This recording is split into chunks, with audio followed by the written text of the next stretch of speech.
Welcome to the Profiled Corner. Today's video is about optional router subbases and bases. This is part 9 in the Introduction to Woodworking Routers series. Many woodworking routers have optional bases or subbases that may be purchased to add two things. One is stability, and the other is optional features to enhance the capabilities of the woodworking router. I'll pan the camera down so that you can get a better look at what I've got on the table in front of me. In front of me, I have 4 different fixed base routers, as well as 5 different trim routers or palm routers. Each of these routers have a somewhat small subbase. Now, to be clear about terms, the base is this portion of the router right here.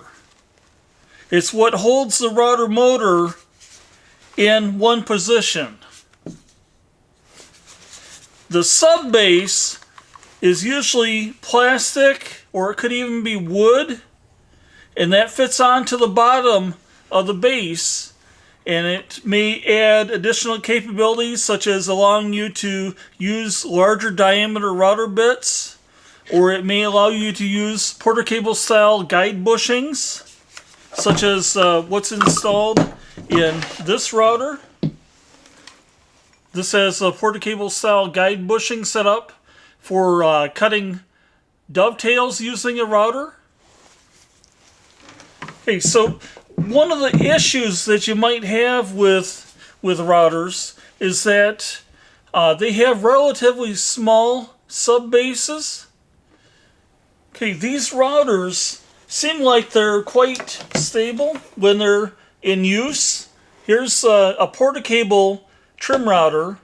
This is a model 7301. It was an extremely popular model trim router. I have 3 of these of various different ages. This one has a roundover bit in it. This router is fairly stable as long as you can grip it low on the base. It works out very nice when the subbase is fully supported by the board, as it is right now. It is rocking just a little bit. If you look at the bottom of this, the base is actually quite small. It measures 3 3/4 inches roughly in the one dimension, and it measures 3.5 inches in the other dimension. Okay, that is the same for all 3 of these routers. They all measure the same regardless of the age. This is the oldest one. This is probably from the 1990s. This is 3.5 by 3 3/4. Okay, the Bosch routers that I've got here, I have 2. I have one that's a corded. This is 3.5 inches by 3 3/4 inches. The same with this other router, except that this actually has a round base that measures roughly 3 3/4 inches. So effectively, this actually has less surface area than would the rectangular bases because it's round. Okay, so where is this an issue, the size of a base? Well, when you're routing on the edge of a board, let's say that you're routing on the edge of this board. And let me get the same router that I had here. Here it is. This is not it. This has got a smaller roundover. This has got a slightly larger roundover. When you have this router on the edge of the board, you've got a choice of putting either this longer edge on here, or you could have the shorter edge. I'm going to put the longer edge for a little bit more support. Okay, so if we're routing like this, that's not much of a problem. Even though more than 1/2 of the router's mass is actually unsupported off the edge of the board. that's not so bad. You can probably hold that in place while you're routing. The difficulty comes when you get to the corner here, because the problem is much worse. More than 3/4 of the mass of the router is now unsupported, leaving only this very small corner here supported. So if I take a measurement from the bearing across, that measures 1 3/8 of an inch this direction, and it measures 1 5/8 in this direction. So only this little square right here is supporting the router. That could cause the router to tip, especially if it's heavy, such as this battery operated router. It's top heavy, and so that could make it so that it's much more prone to tipping when it's going over the corner of a board. So if this were the board and this were being routed like this, here we've got almost half of the base supported. We get out to the corner here, and now there's only this little wedge of the base that's supporting the full weight of the router and all of its mass. And if you're not holding this down low, you're holding it up high, you're going to have a lot of difficulty controlling the router. Okay, so that's where optional subbases come into play to help solve the stability problem. I have a couple examples of optional subbases for these cordless routers and also the fixed base Bosch router. I don't have an optional subbase for these older porta-cable routers. However, if I had some phenolic plastic or something like that, I could actually make a larger base for these. We'll be taking a look at those subbases later. Now let's switch our attention to the larger fixed base routers.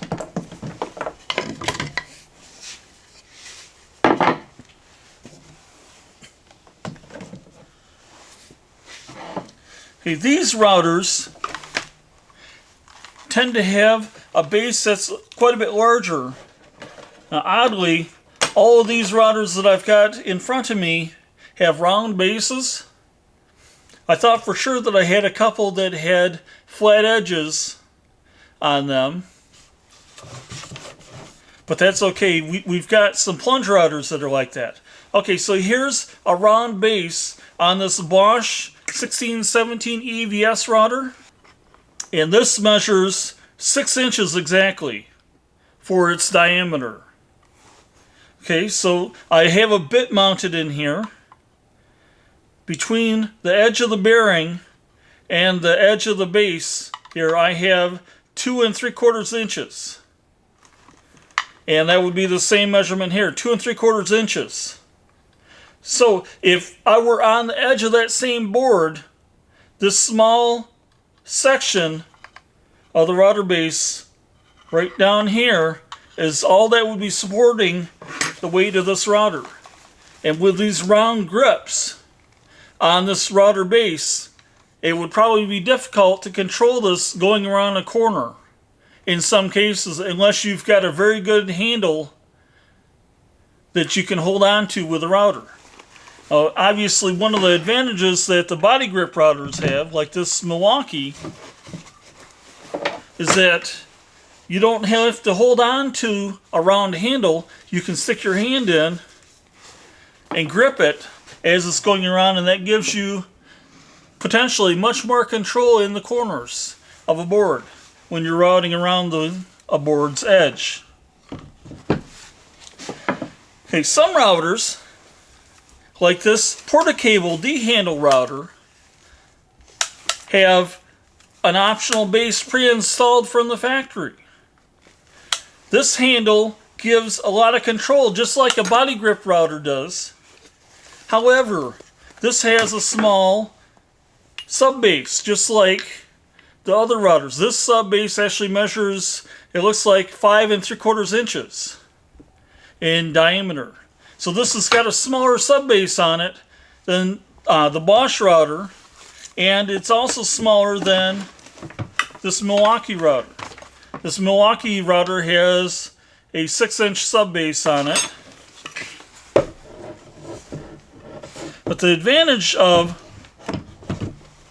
the D handle is that you can use it one-handed when necessary. So if you need to grip onto the board to keep it from sliding around, you can do that using a D handle style router like this one. It doesn't necessarily give you a whole lot more control going around a corner, because chances are you'd be routing the board like this with a board in front of it, and so that would actually put a lot of your downward pressure off the edge of the board.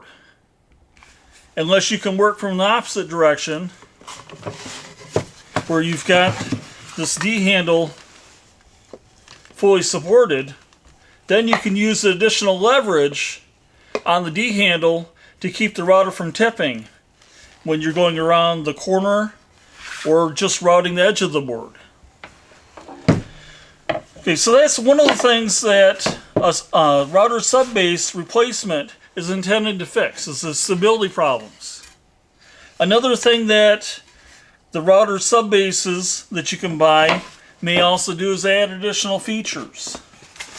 And one of those additional features, for instance, is it may offer a clear plastic on the bottom. Now this router does not have a clear plastic base on it.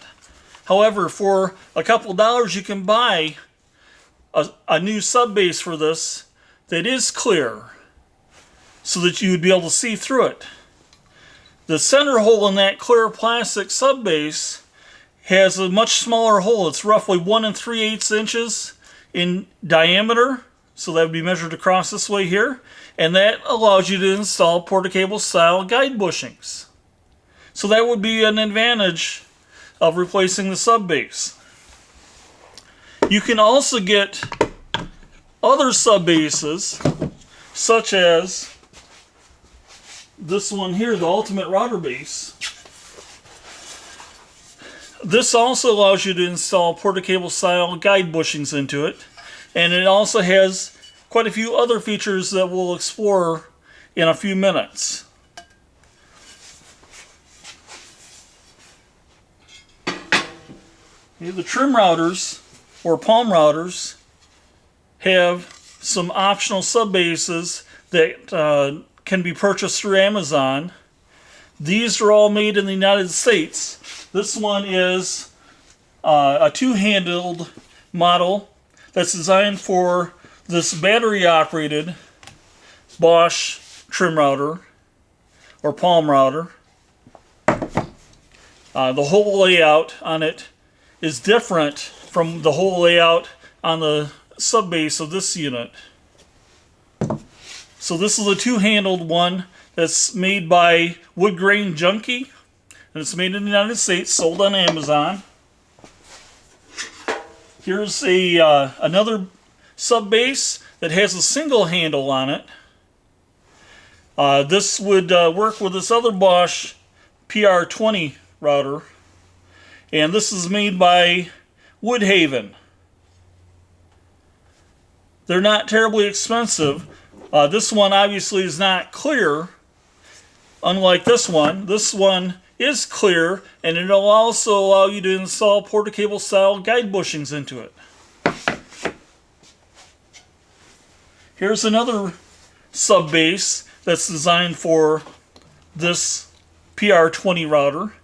This is made by makeasign.com, and as you can see, it has very, very small handles on it that are supposed to give you very good control down low, so that you're helping to lower the center of gravity of the router. At least that's the intention of having the low handles compared with this one here, where you might grip it up higher. This would probably give you much more control than this one because the handles are larger, and also the base is slightly larger. But those are options that you might have. And we'll install these on to the router and see whether or not they actually improve stability in a couple minutes. In addition to router subbases having replacements either from the factory that produced the router or a third-party company, there's also potentially optional bases for a router. For instance, this Milwaukee body grip router, while it's very handy for doing edge profiling and things of that sort of routing, it's not very good at plunge routing. It can be done using a fixed base router, but cutting into the middle of a board is typically a little bit challenging with a fixed base router.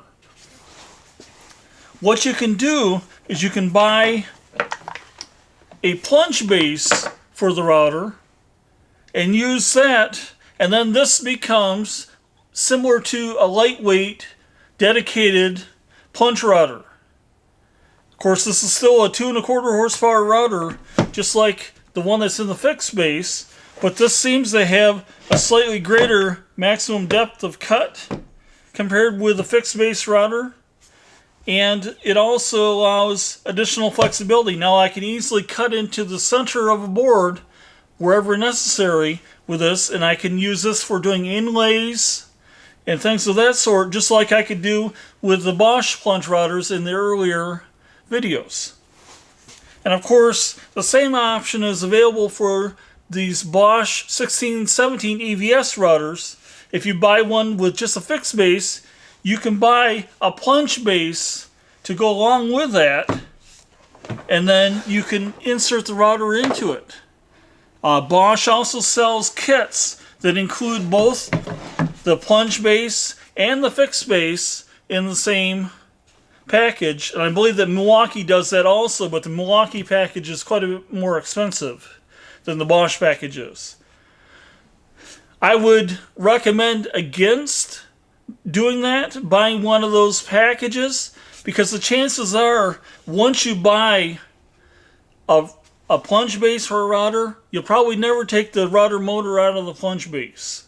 So you're better off just buying a second router if you can afford it that has the plunge capabilities built into it than you are buying a fixed base and also a plunge base kit. Because you may want to use the plunge capabilities at one moment and then the fixed base capabilities at another moment, and if you're constantly having to swap the motor back and forth, you're not using your time in the shop effectively. Whereas for a little bit of extra money, you can buy a separate router, especially if it's a refurbished router or a used router from eBay or from another auction source. These can be relatively inexpensive. This fixed base option that I added onto this Milwaukee router costs roughly $100. That's not terribly expensive for the options that it offers.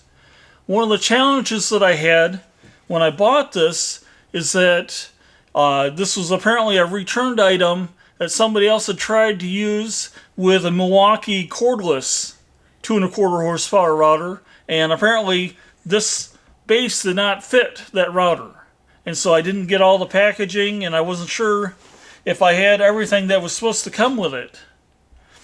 I had quite a bit of difficulty inserting the router motor into this plunge base. It was getting hung up where this latch mechanism is at that's supposed to hold the router motor.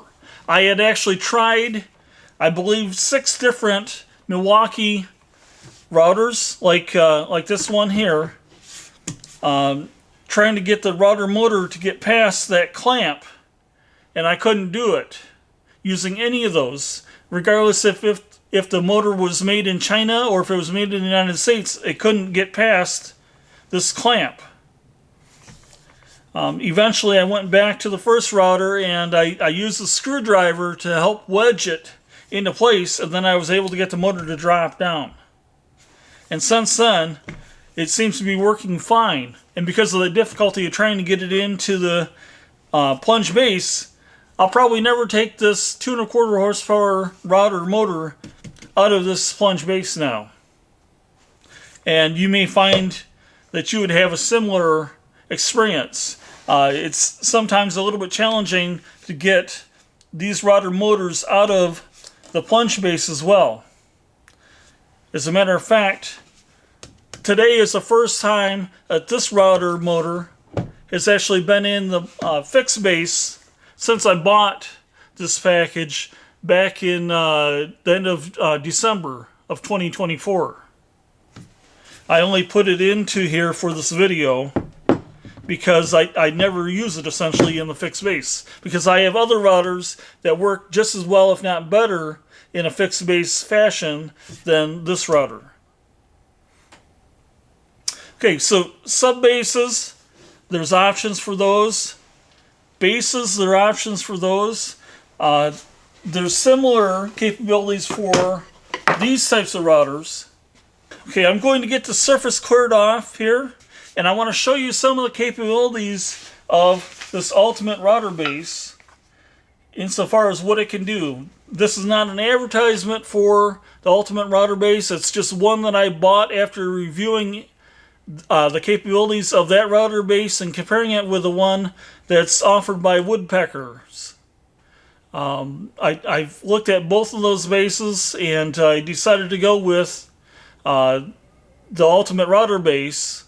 When I originally ordered it, I saw that it was developed in the United States, but I didn't realize it was actually manufactured in Taiwan. That was a little bit of a disappointment, but it is what it is, I guess. I guess there's worse places that have something manufactured, I guess, than Taiwan. The Woodpeckers base obviously is made in the United States, so I would have liked to have gotten that one, but it did not have some of the features that I liked, that I saw in the ultimate router base. Hey, before we take a look at the ultimate router base, I thought it might be interesting to take a look at what the Woodpeckers multifunction router base offers. It sells for roughly $270. I believe it's $280 on Amazon. It's made of phenolic plastic. It fits into the edge guide holes of a router. You must buy the specific guide rods for your router because not all guide rod sizes for edge guides for routers are the same size. There's a micro adjust feature to adjust the router position, quite similar to the edge guide that I used in one of the previous videos. That was a Bosch edge guide. The edge guide mounts in one of 7 positions with screws onto the multifunction router base. So there is an edge guide function to it. It cuts circles and radiuses, much like you can do with that Bosch edge guide. Supports extra cost extension rods to allow the router base to be used for cutting large edge profiles, such as large radius circles and arcs. Okay, some of those sound like they're interesting features. Probably not much more than you would be able to do with a good edge guide, such as the Bosch or the Portacable models that I showed in previous videos. But this also allows you to cut much larger size circles and arcs than you would be able to do with the Bosch or the Portacable edge guides. So that's what the Woodpeckers multifunction router base offers. The ultimate router base, which is here, this is made out of aluminum. It costs approximately $150. I believe that Woodcraft sells it. They may sell it as a kit with the optional accessories. I bought this from the manufacturer's website. I paid $150 for it, and then I paid $33 for the optional accessories for the kit, which includes a brass bushing for doing inlays, And then there's, of course, a small offset, which would be a 1/4 inch offset, and then a 1/2 inch offset that we went through in a previous video. So that's what's in the accessory kit.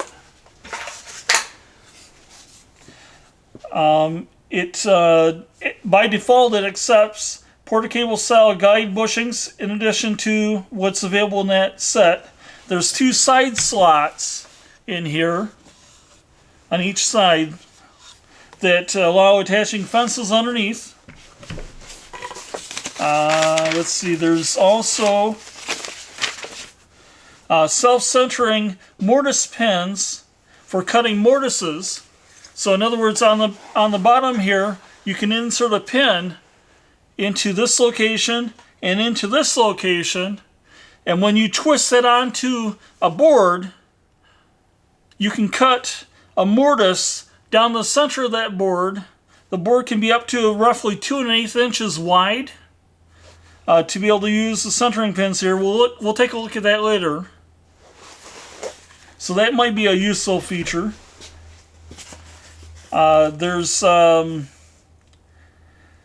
You can insert those pins out here also, which would allow you to do profiling on curved surfaces. We'll take a look at that a little bit later on also.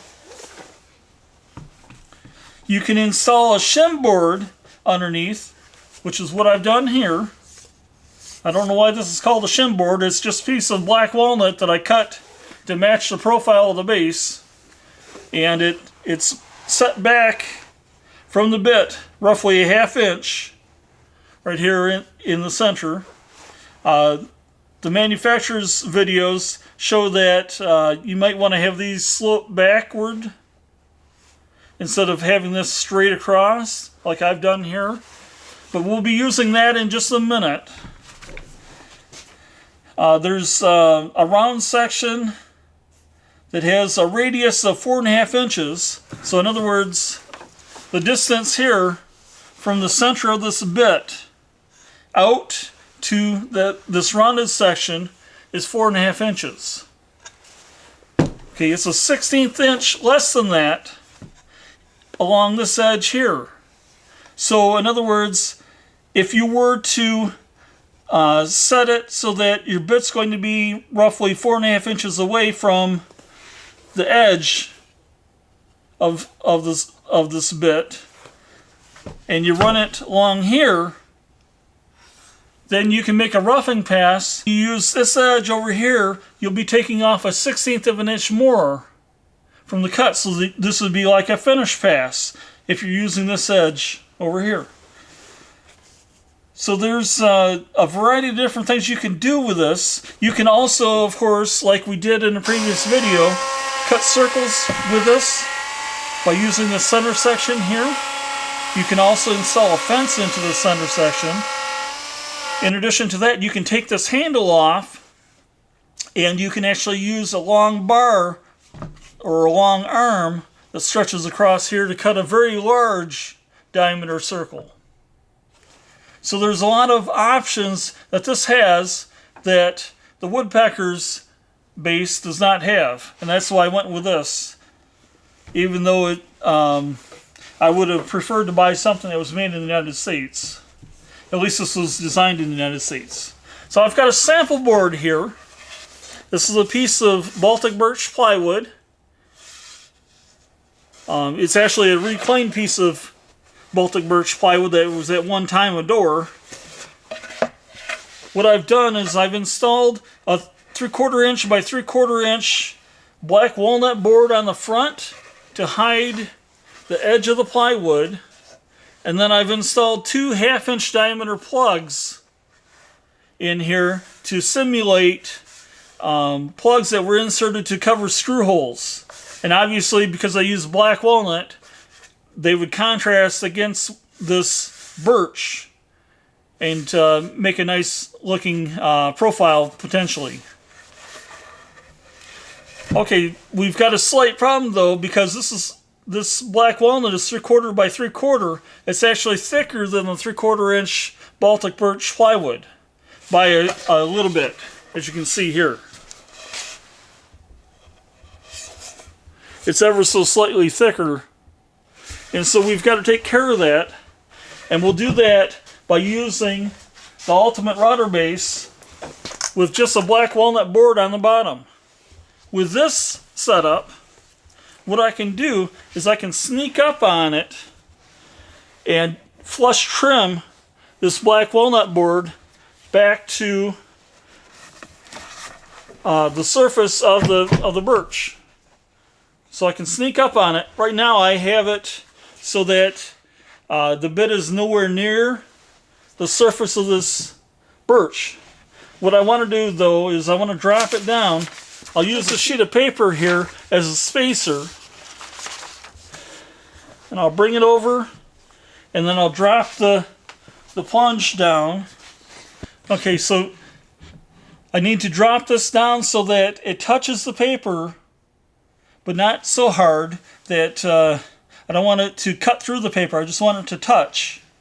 And now it's touching, so I need to lock this stop in position on the plunge router. I'm still trying to get used to using this Milwaukee plunge router.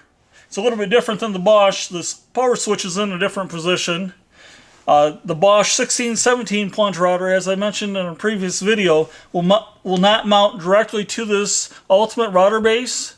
There is a video on the manufacturer's website that explains how to adapt this ultimate router base so that it'll work with an unsupported router.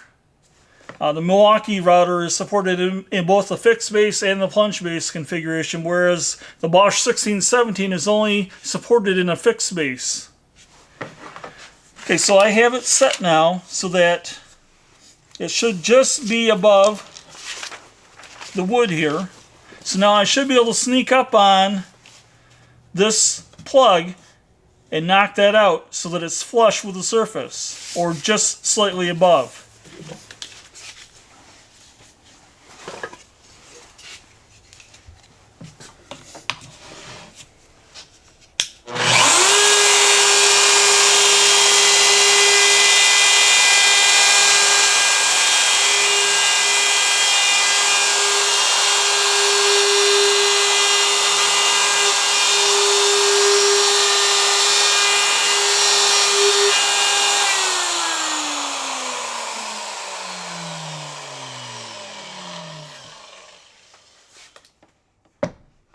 Okay, those have been flushed up.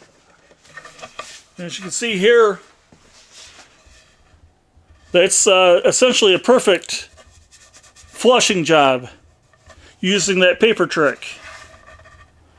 Okay, so now we've got to take care of leveling this out so that it's the same height as this board back here.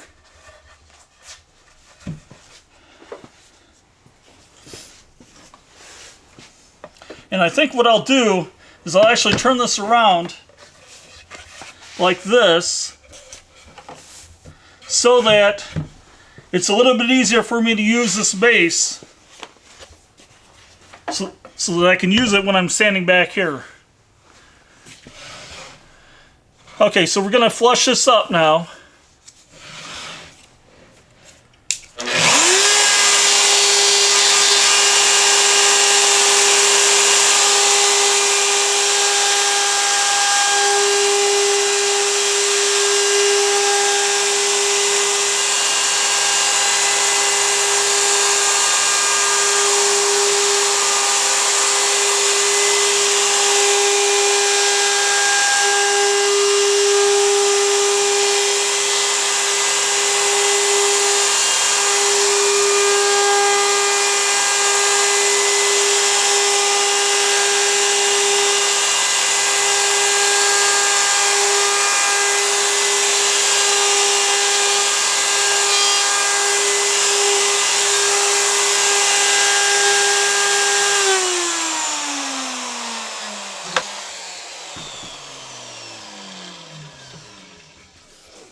Okay, so that's now been flushed up perfectly to that Baltic birch.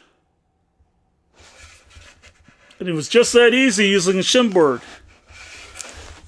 Okay, now the question is, how do I take care of this little bit of a hangover here and over here? Can I do that with this ultimate router base? That's a good question. Let's see if we can reconfigure the ultimate router base to help us out.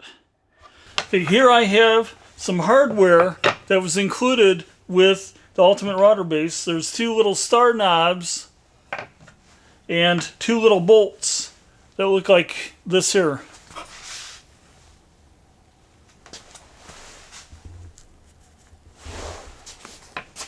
What I can do is I can build a fence using a piece of wood. Here I've got a little bit of a cutout, and then I've drilled a 1/4-inch diameter hole through it so that I can insert these bolts through. And now what I can do is I can take those and simply drop the base on here using the slots on the side. Put the star knobs on.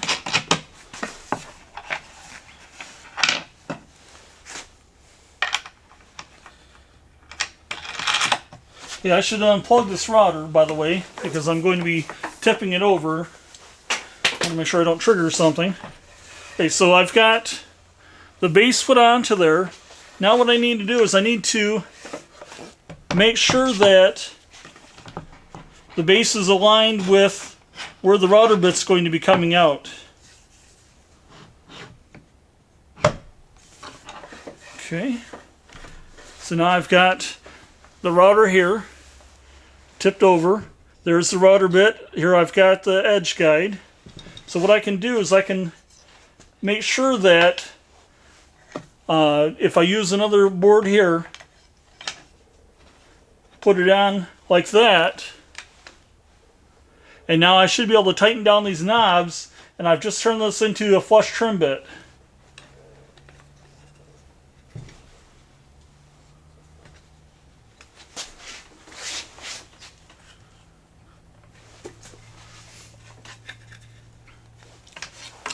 Okay, so now I have a flush trim bit essentially set up on the router using just this piece of wood with the ultimate router base. And because I've got the cutout like this, pointed in the direction that it's pointed, I can actually drop this onto the board just like so, off the edge. And if I run this across, obviously it's going to bump into the piece that we want to cut off, which is down here. So what I can do is I can actually use this board with a little bit of double-sided tape, and I can make this into like a joiner fence just by attaching it using double-sided tape to this side right here. That would then kick it out far enough so that I should be able to flush trim this board even. Okay, I'll get out some double-sided tape and I'll attach that to the fence, and then I'll bring the camera back. Okay, with this board attached on here with double-sided tape, we've got a slight problem now in that, just like on a jointer, if you've got the infeed table higher than where the blade is at, it's not going to cut anything. So now I need to shift this fence this direction here so that it'll actually cut. So I've got a ruler stretched across here, so now I can use that ruler to figure out how much I need to move this fence so that we're going to be cutting where we want to cut.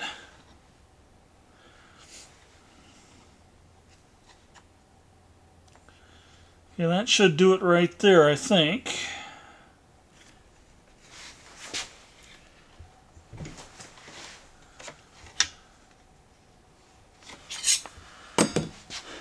Okay, so we have a joiner fence set up.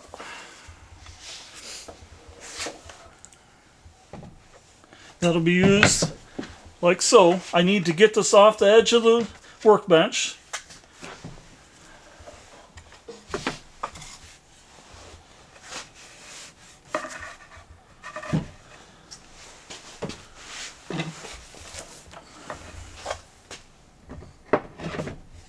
I'll get it plugged back in and then we're ready to start.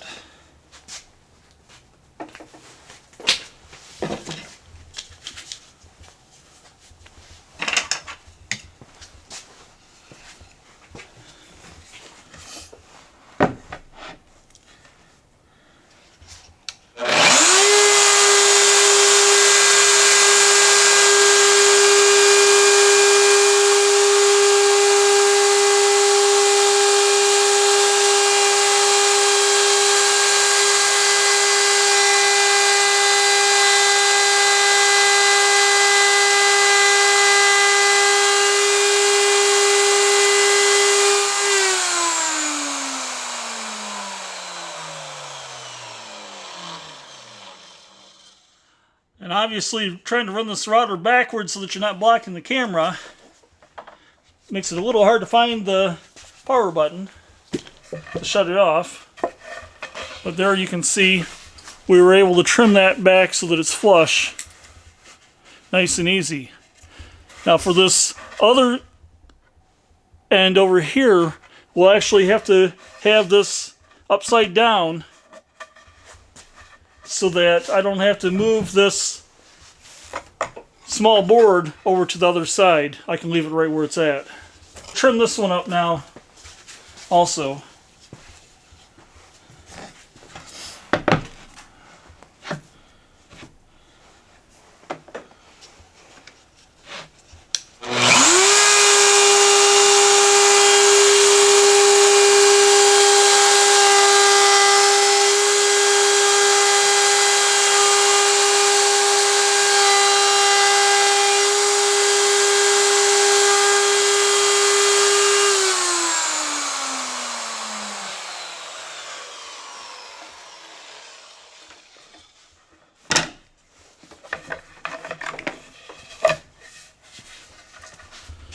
Okay, so now this edge is flush also, just like the other one.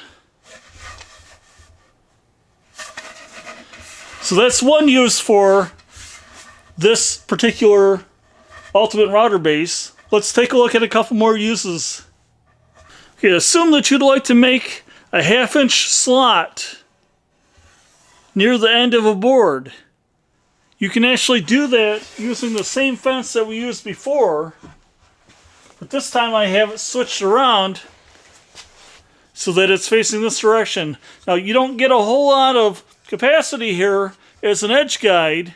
There's only a little bit, and as a matter of fact, I can't quite reach the location with this particular fence. If I had made the fence narrower, I could have gotten to that point. Let's try this out and see if it works. I have the router set to cut 3/8 of an inch deep. So let's give it a shot and see what happens.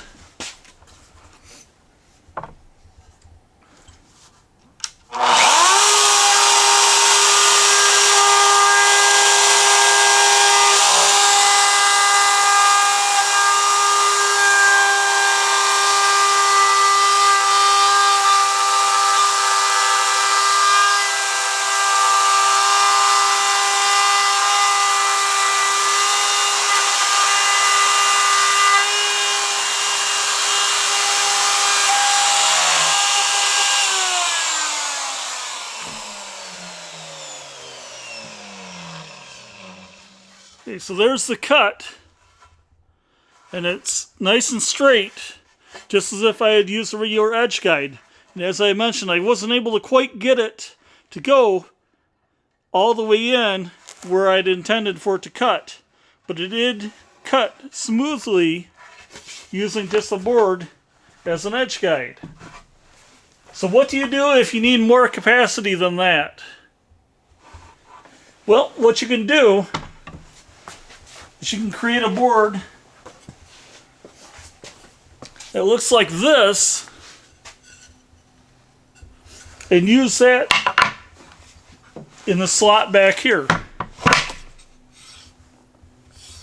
I'll get that set up and I'll show you how we can use that. And you would use the same hardware that came supplied with the kit.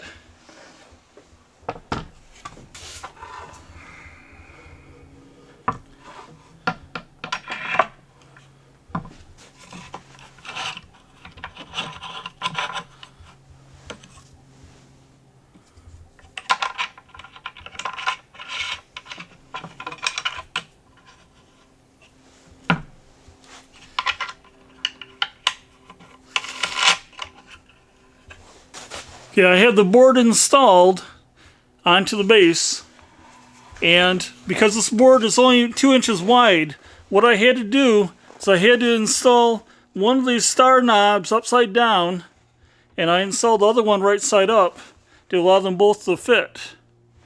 And this is just at a random distance right now, but as you can see, I can get quite a ways out. If I spin this board around, you can see I can easily get quite a distance from the end using this approach. And if I move it a little bit further away, now you can see that I can get quite a bit further from the end. See? Okay, so this is another feature that that you can implement using this ultimate router base. Let's take a look at another feature that's incorporated into this base.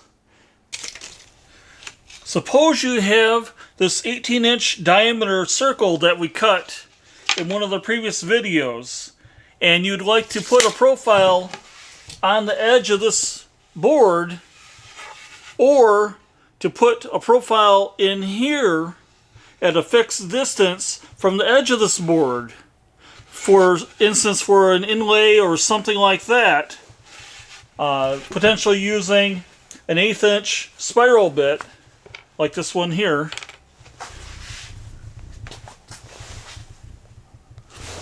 or some other bit that that you have, and there's no bearing for it to for the profile to follow. For instance, this bit has a bearing on it, but the bearing's in the wrong spot. And if you'd like to use that bit to cut a profile, essentially a full round over on the edge of this board, you wouldn't be able to do it because there's nothing to register against. Yeah, you could probably put something on top here that might do it for you. Or if you'd left the circle cutting jig mounted on this, you may be able to use that in the router to run along the outside of this. So that's a full round over there. You might also have something like this bit, which is a plunge type round over that you may either want to have go into the surface or to go along the edge. Or you may have a bit like this. This is a bevel type bit that you may want to have go along the surface of the board. But of course, without a bearing, there's nothing for the bit to follow. So how would you solve that? Well, one way that you could do it is by using the fence that we set up before. You could have this riding along the edge of the board, making contact in 2 spots. So if you had this mounted underneath the base of the ultimate router base, it could potentially follow the profile of the circle with the 2 points here and here. So that would be one way to do it. Another way to do it would be to install some included hardware on the ultimate router base. These white circular shaped objects could be installed in the bottom of the base. And in the router here I have a bowl cutting bit that doesn't have any kind of bearing on it. I could use that to put a cove profile in the edge of the board. Or if I had more space here, I could have had that profile put into the surface of this board at some sort of a distance from the edge of the board, simply by running it along. So take the board here and put it out here where you can see. And then I'll take the router and set it up. Now obviously you've got to make sure that this is not going to bump into the corner of the workbench. But here I can guide it around the profile, and it would follow that using those two widely spaced points. And so that would work out to profile this board in various different ways. We can also mount these two white posts closer. I took off the golden centerpiece here, which I should have taken off earlier when I was doing the flush trimming operation, so I had a better view of where the bit was at. I'll have to put that golden centerpiece back in, and that'll allow me to mount these posts closer to the center. And I'll show you that for mortising in just a moment. Suppose you had this board which is roughly 1 3/8 inches thick, and you'd like to cut a 2-inch long mortise in it directly down the center, and to have that mortise go down roughly 1.5 inches so that you can put in a tenon into that mortise. What you can do is you can mount those white pieces into that gold section of the base that I've reinstalled, and it should automatically center the router when you put it onto the board, and then you turn the base. And now it should be fully centered. And let's see if we can cut that mortise. It won't be quite as nice as the cut that was provided by that mortise attachment that I created for the router roughly 35 years ago, but it should be pretty nice. Alright, let's give it a shot and see what happens.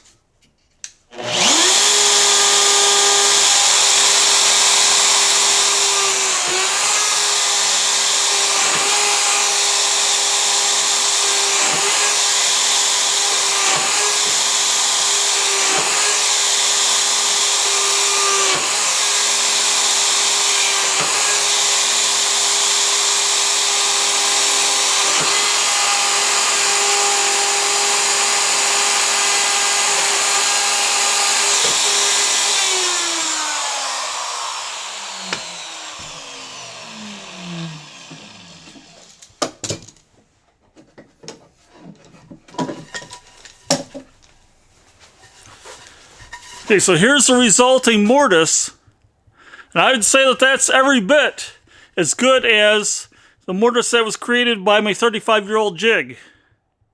And I didn't even have to measure to get it into the center, which is kind of nice. What if you need to cut a groove in here that's 1/2 inch wide and 3/8 inch deep? The base here on the Ultimate Router base has a distance of 4.5 inches from the edge of the router plate to the center of the bit. I have a 1/2 inch bit installed, which means that the distance between here and the inside edge of the bit is 4.25 inches. So what I could do is I could run a calculation, and then after I do the calculation to figure out where to place the fence, I can then cut this. So let's do a quick cut.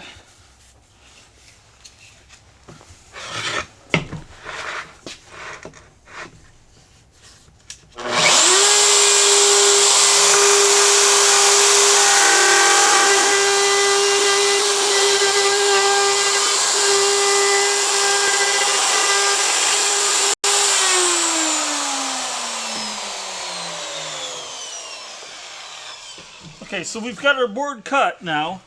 It has the desired profile. We've cut this. You then realize, I really need that slot to be a 1/16 of an inch wider. So it should be 9 9/16 wide instead of a 1/2 inch wide. So this was our roughing pass essentially. What you can do is, rather than using the rounded portion of the base, you can actually turn it and use the flat side of the base, and that'll actually push it in a 1/16 of an inch that direction. So let's try the cut again.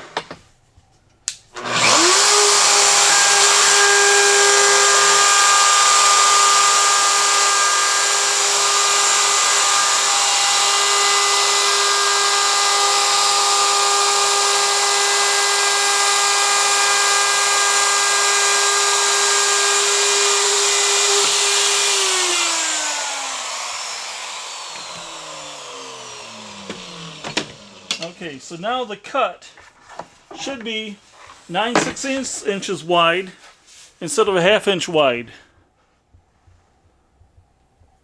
So it did work. Okay, so that's about all that I've got for the ultimate router base. Okay, now that we've cut the slot, let's take a look at what's available for the trim routers or palm routers regarding bases and sub-bases. I have the Woodhaven base installed on this Bosch PR20 EVS router for the first time, and I'm noticing a problem. You may be able to see that it's rocking, and it's not due to the warpage of this board. If I put it back here, it does it also there, and back here. If I turn it, it still rocks. So we've got a problem with this base. This is, as I mentioned, this is the first time I've had this base on the router. This is a US made base, and the problem that it has is that the screws are slightly proud of the surface. I don't know if you can see that or not, but they're up roughly maybe a 64th of an inch, maybe 1/28th of an inch. They're proud of the surface, which means that as this base is being used, it's actually the screws that are touching the surface of the board that you're cutting into, rather than this white portion of the base. So that's not going to fly. In terms of using it today, I was hoping to be able to see how well this worked. I would have to countersink these Bosch supplied screws that come with this router ever so slightly more into this base in order to be able to use this. I suppose I could still try to use it. I mounted it so that I can hold on to this handle with my right hand, and then I could use my left hand to turn the router on and off. It does offer some stability to the router if I have my left hand up high and my right hand down low to anchor it.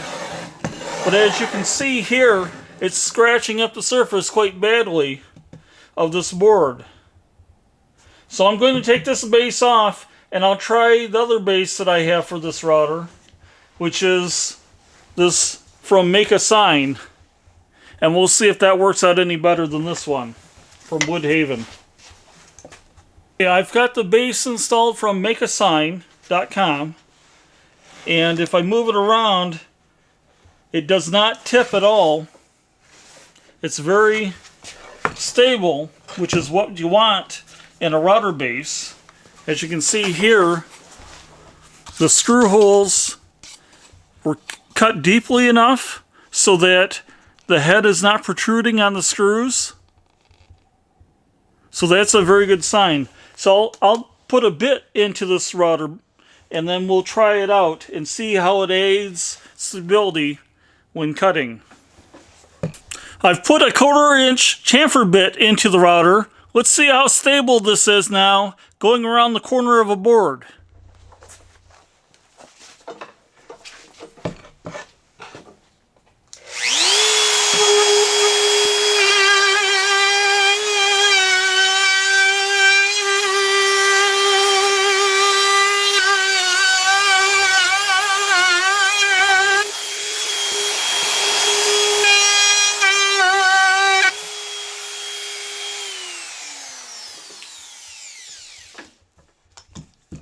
No issues at all with it cutting, other than slightly back here where it missed the cut.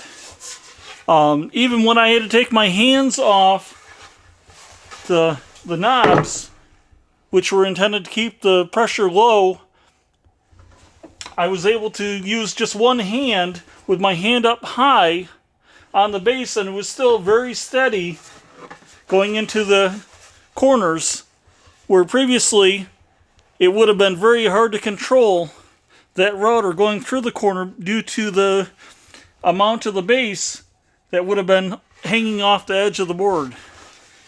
As you can recall, more than 3/4 of the base would be hanging off the edge of the board once the router gets to this point right here.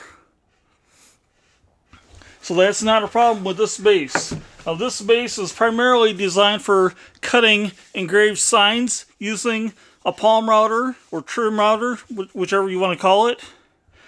I wouldn't use this to cut a sign. That's not my preferred method. I prefer to use a plunge router. But this is the method that this company uses for creating wooden signs. They use a base like this on a trim router.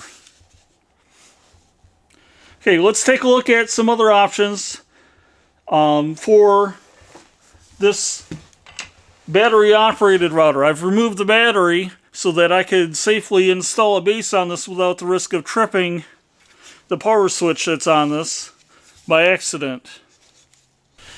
I have the wood grain junkie sub base installed on the battery-operated router. The screws are properly recessed into the base so that they're not sticking out, as we had a problem with that other base. What I've done here is I've drawn in a couple letters, and I have a 1/4 inch core box or round nose bit installed in the router. Let's see how this works out. I'm going to try to have it so that you can see through this window what's being cut.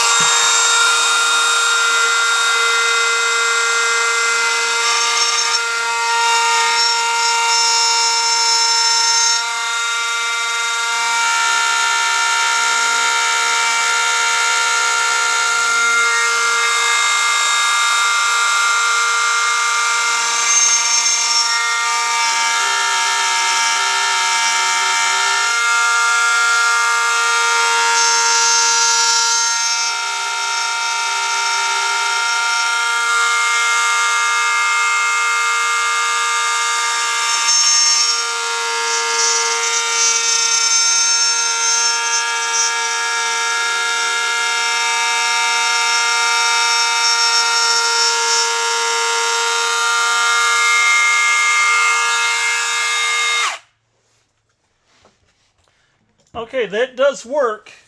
It gives nice control for the router movement. Obviously, this wouldn't fly for a commercially made sign, but it does work and give you very good control of the router, and especially if you're using this with an edge profiling bit to go around the corner, it should give you a whole lot of control, because you can swing the arm around and then you can apply a lot of pressure on the corner of the board. As you can see here, if I am coming around the edge with an edge profile bit, I don't have a lot of support right now, but if I swing the router around this way, then I can apply a lot of downward pressure right here on this handle and bring it around, and then continue profiling. So this sub base would probably work out well for you if you've got this battery operated router. This sub base will not fit into that other Bosch router. Okay, let's look at a couple of base options for some trim routers. This is the PR11 Plunge base that's compatible with this router, which is the PR20 EVS router. Some people have reported that they've had difficulty getting this router motor to insert into the Plunge base. They said that the Made in China version of this router goes right in. This is a made in Mexico router, so it doesn't have any difficulty going in, and it works really nicely. It has a deep plunging action, as you can see here. It is a little bit sticky, but that's probably going to wear in just fine. And it gives you a nice large rod that you can use to set the depth of cut. One of the neat things about this is that it also works with the standard Bosch edge guide, which I showed working with various other routers, including the 1611 EVS and the 1617 EVS. As you can see here, it has a very large base. It measures roughly 5 3/4 inches in diameter, which means that if you install this on your router, you're going to get essentially the same stability that you would get out of a regular plunge router, because the dimension here is almost identical, but you also lose the convenience of a small form factor router, because now you've got it essentially stuffed into the base of a full-size router. It does work nicely, as you can see here, and it would give you a lot of support in a corner, because you can put a lot of pressure on this inside handle when you're going through the corner. So that would work out real nicely. This particular plunge base is roughly $110 right now on Amazon. It would be nice if it was less expensive than the router that's going into it, but it doesn't work out that way. As you can see here, the plunge base also works with the new GK-F18V-25 battery operated router. I have it set to the same depth of cut. Let's try it again using the plunge base, what we did earlier.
Okay, so that worked out real nicely with a plunge base.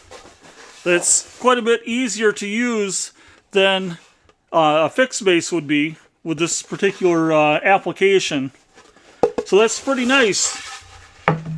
I don't know that I would recommend getting the plunge base if you have other routers.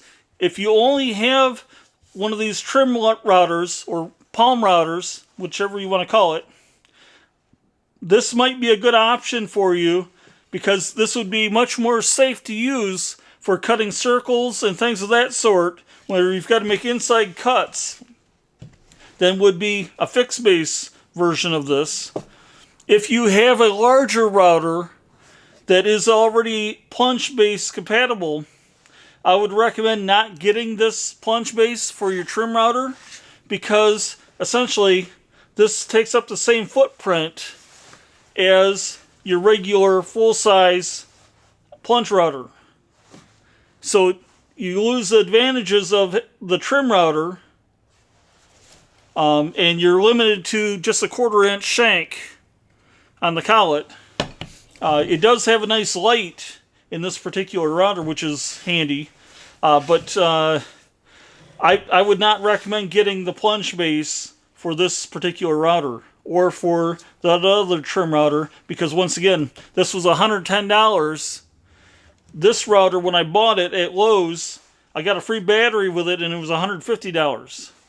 So the plunge base is almost as expensive as this router is. So once again, it doesn't make financial sense to get this. It is kind of nice to have it because the clear base on it does improve visibility over what you would have with this particular base here. Stay tuned to part 2 of this video where we'll look at a couple additional base options for trim or palm routers, such as these bases here. That's all for today. Thanks for watching. Bye.